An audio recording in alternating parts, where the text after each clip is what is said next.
that it would guide him back to safety and fresh air. He wasn't done fighting this fire. He'd come back, but he'd be no good to anyone if he were passed out and unconscious on the floor.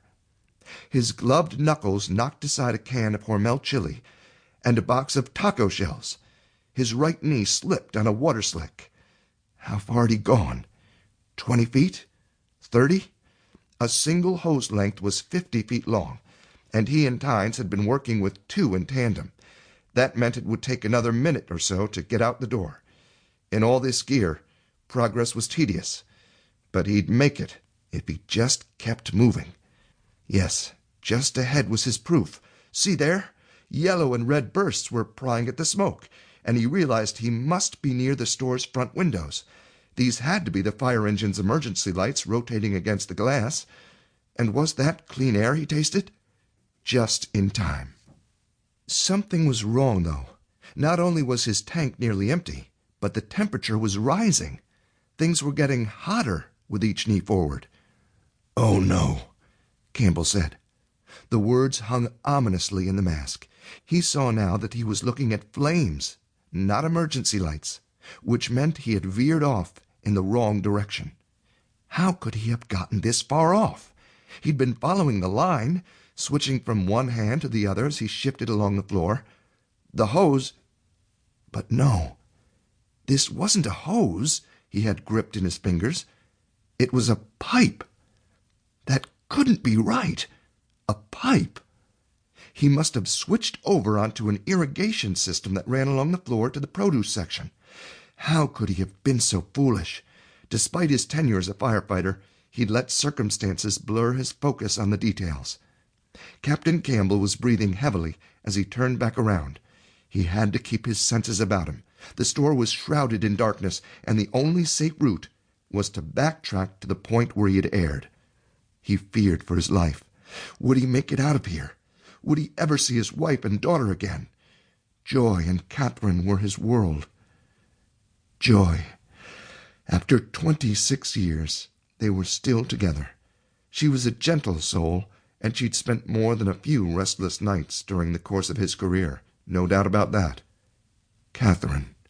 She was 18, almost 19, a bright and vivacious daughter with a streak of independence. Some would call it bull-headedness, a trait inherited from her father.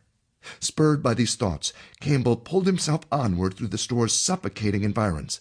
His pulse throbbed in his fingers, but he tried to stay attentive to each change in shape or texture along the pipe. The hose had to be here somewhere, his only way out.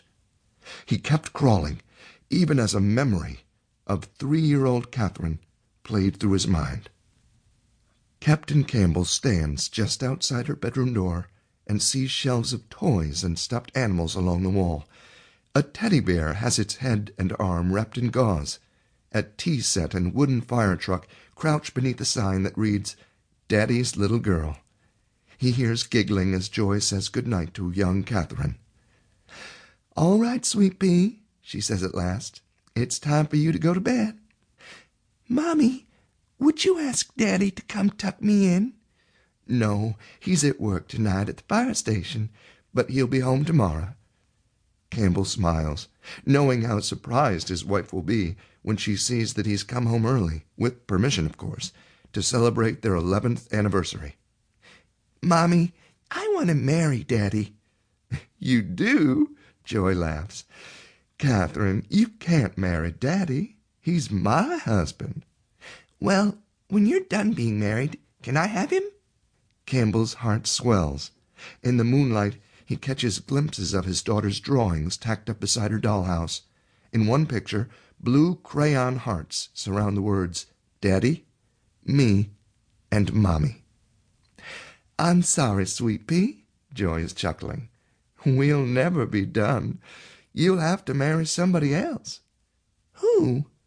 "We don't know yet, but someday." "Can I wear a white dress and white gloves?" "Sure, if you want to." Campbell edges closer to the doorway.